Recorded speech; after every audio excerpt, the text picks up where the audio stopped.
यहाँ यहाँ आपको इंडिकेटर का जो है वो ऑप्शन देखने को मिलेगा। तो आपको इंडिकेटर में आ जाना है। तो यहाँ से हम इंडिकेटर में आ जाते हैं। इंडिकेटर में आने के बाद आपको सर्च करना है RSI। जब आप RSI सर्च करेंगे तो आपको यहाँ पर रिलेटिव स्ट्रेंथ इंडेक्स देखने को मिलेगा। रिलेटिव स्ट्रेंथ इंडेक्स जो है वो RSI का फुल फॉर्म होता है रिलेटिव स्ट्रेंथ इंडेक्स। तो रिलेटिव स्ट्रेंथ इंडेक्स जब आपको देखने को मिलेगा तो इस पर आपको क्लिक करना है और इसको चार्ट पर आपको लगा लेना है। चार्ट पर लगा लेने के बाद अब इसका जो सेटिंग रखना है वो हम इसी वीडियो में आगे देखेंगे, लेकिन उससे पहले जो इसका बेसिक है उसको आपको समझना बहुत ज्यादा जरूरी है, क्योंकि आधा अधूरा जो ज्ञान होता है वो बहुत ही खतरनाक होता है। तो इसलिए हम जो है बेसिक से सारा कुछ देखेंगे, क्योंकि बेसिक जानना भी जरूरी है आपके लिए। तो बेसिक ही सबसे पहले हम समझते हैं RSI का। अगर हम RSI को कंपेरिजन करें अदर इंडिकेटर के साथ, तो अदर इंडिकेटर से हमारा जो ये RSI इंडिकेटर है ये बेस्ट है। क्यों बेस्ट है? क्योंकि ये जो है ये हमारा मोमेंटम इंडिकेटर है, ये हमारा प्राइस के साथ ही ऊपर नीचे होता रहता है। तो सबसे पहले आप समझिए कि जो RSI हमारा है वो एक रेंज में रहता है, वो 0 से 100 के रेंज में रहता है। जैसे हम लाइन ड्रॉ कर लेते हैं, जैसे ये जो है लाइन हमारा ये 100 है, ये जो है 100 का लाइन है, और ये जो लाइन है हमारा ये लाइन ये हमारा 0 का लाइन है।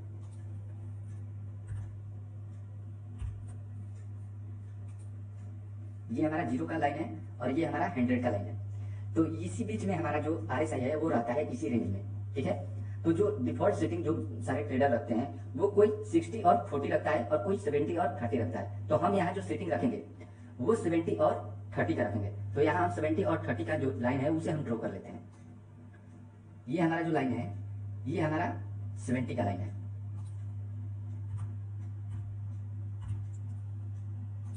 और ये जो लाइन है हमारा और ये जो लाइन है हमारा ये हमारा लाइन 30 का है।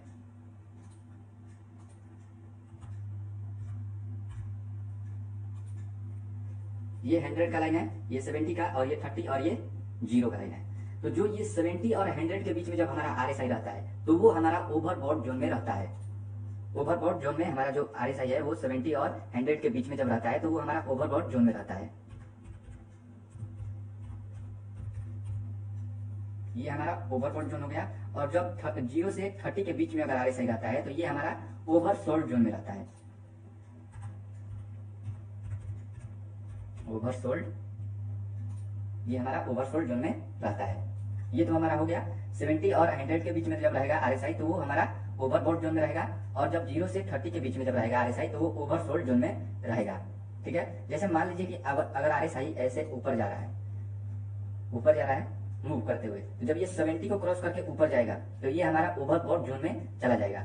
और जब ये RSI जब हमारा 30 को क्रॉस करके नीचे की तरफ अगर आएगा तो वो ओवरसोल्ड जोन में चला जाएगा, ठीक है। तो जब ये ओवरबॉट जोन में जाएगा तब आपको जो है सेल का ट्रेड देखना है, ठीक है। सेल का ट्रेड देखना है आपको। शॉर्ट सेल करने का जो ट्रेड है उसे आपको आइडेंटिफाई करना है। तो यहाँ जब वो ओवरबॉट जोन में जाएगा तब, और जब वो ओवरसोल्ड जोन में जाएगा तो आपको बाय का ट्रेड देखना है। जब ये ओवरबॉट जोन में जाएगा यहाँ से हमारा जो मार्केट है वो नीचे की तरफ आएगा। जैसे ऐसे ऐसे अगर RSI जा रहा है ऐसे, फिर वो ऐसे आया, फिर ऐसे गया और फिर ऐसे आ गया, ठीक है। तो जो RSI है ये हमारा ऐसे गया, ओवरबॉट जोन में जाएगा, फिर नीचे आ जाएगा, ठीक है। और जब ये ओवरसोल्ड जोन में आएगा तो ये ऊपर चला जाएगा। यही इसका जो बेसिक है उसको मैं समझाना चाहता था आपको, ताकि आप बेसिक अच्छे से समझ पाए। अब इसके डाइवर्जेंस को समझते हैं कि डाइवर्जेंस इसके क्या होते हैं, कितने प्रकार के होते हैं और डाइवर्जेंस कैसे काम करते हैं। तो उसके लिए जो है सबसे पहले जो है इस ड्राइंग को हम रिमूव कर लेते हैं। जैसे हमारा ड्राइंग रिमूव हो गया। ड्राइंग रिमूव होने के बाद जो हमारा डाइवर्जेंस है वो 2 प्रकार के होते हैं, एक बुलिश और एक बेयरिश। जब हमारा प्राइस नीचे की तरफ आता हुआ दिखाई देता है ऐसे, और RSI ऊपर जा रहा है ऐसे, तो ये हमारा जो डाइवर्जेंस होगा ये बुलिश डाइवर्जेंस होगा। ये जो डाइवर्जेंस होगा वो बुलिश डाइवर्जेंस होगा।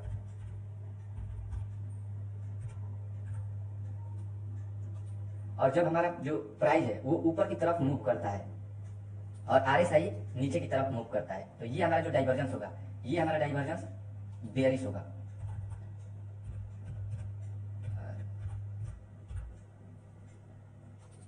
ठीक है। जब ये हमारा जो डाइवर्जेंस है, प्राइस हमारा जो नीचे जब आएगा और RSI ऊपर जाएगा तो ये हमारा बुलिश डाइवर्जेंस है। यहाँ से जो हमारा प्राइस है वो ऊपर की तरफ मूव कर सकता है, और जब हमारा जो प्राइस है वो ऊपर की तरफ जा रहा है और RSI जो है वो नीचे की तरफ आ रहा है, ठीक है, तो ये जो हमारा डाइवर्जेंस है ये बेरिश डाइवर्जेंस है, यानी कि यहाँ से जो हमारा प्राइस है वो नीचे आ सकता है। ये हम कंसीडर करते हैं, RSI को प्राइस के साथ ऐड करते हैं।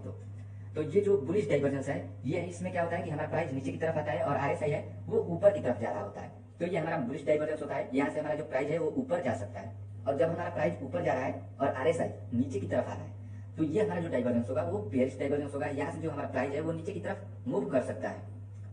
ये हम RSI को देखकर कंसीडर करते हैं, ठीक है। तो अभी हम इसका जो सेटिंग है उस सेटिंग को भी हम सेटिंग में आ जाते हैं। सेटिंग में आने के बाद आपको जो ये इनपुट है इसमें कोई भी छेड़छाड़ नहीं करना है, ठीक है। इसके बाद जो स्टाइल है स्टाइल पर आ जाना है, और ये जो अपर लिमिट आपको दिखने को मिल रहा है ये अपर लिमिट आप में हो सकता है कि अपर बैंड दिखा रहा हो, और जो लोअर लिमिट है वो लोअर बैंड दिखा रहा होगा। तो जो अपर लिमिट है इसको आपको क्या करना है कि 70 रहने देना है, और जो लोअर लिमिट है इसको आपको क्या करना है कि 30 रखना है, ठीक है। अब इसको जो है ओके करके सेव कर लेना है इस सेटिंग को। इसके बाद जो है हम अपना जो चार्ट है से देखिए, ये जो हमारा सेटिंग है ये 30 और ये 70 के बीच में है।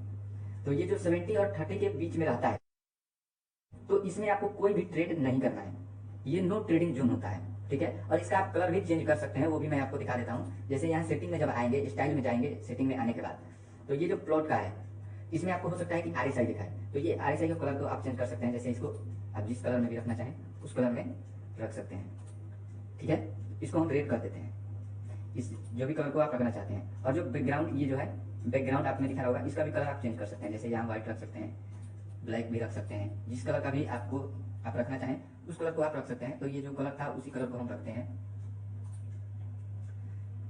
ठीक है। अब देखिए यहाँ जो हमारा RSI है वो नीचे की तरफ यहाँ आया और 30 को क्रॉस करके नीचे चला गया। यहाँ से आप देख सकते हैं कि जो हमारा प्राइस है वो ऊपर की तरफ मूव कर गया, यहाँ से ये ऊपर की तरफ मूव कर गया, ठीक है। वैसे ही अगर हम देखें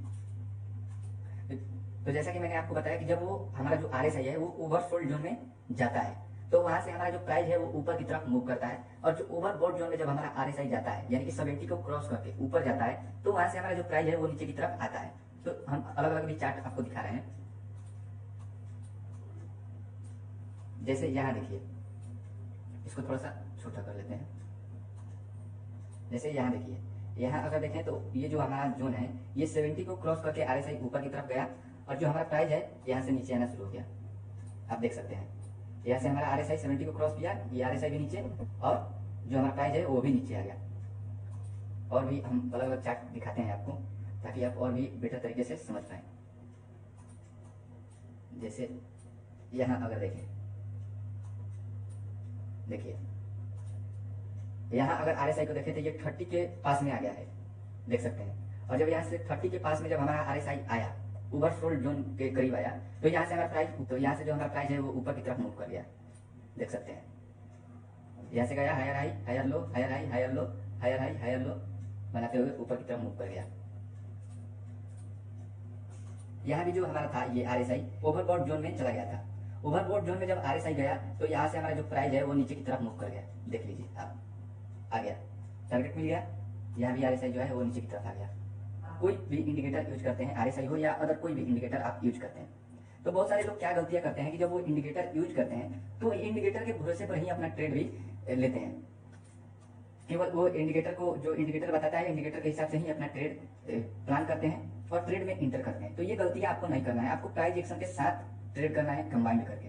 अगर प्राइस एक्शन के बारे में आपको जानकारी नहीं है तो इसके ऊपर मैंने एक परफेक्ट पूरा वीडियो बनाया है, वो जाकर आप देख सकते हैं, उसका लिंक मैंने डिस्क्रिप्शन में दे रखा है। तो अगर अभी आप हमारे चैनल पर नए हैं तो हमारे चैनल को सब्सक्राइब कर लीजिए और इस वीडियो को आप लाइक जरूर करें ताकि हमें मोटिवेशन मिले, और अपना कमेंट बॉक्स में राय जरूर दें, अपना फीडबैक जरूर दें कि ये वीडियो कैसा लगा और इससे आपको क्या लर्निंग मिला।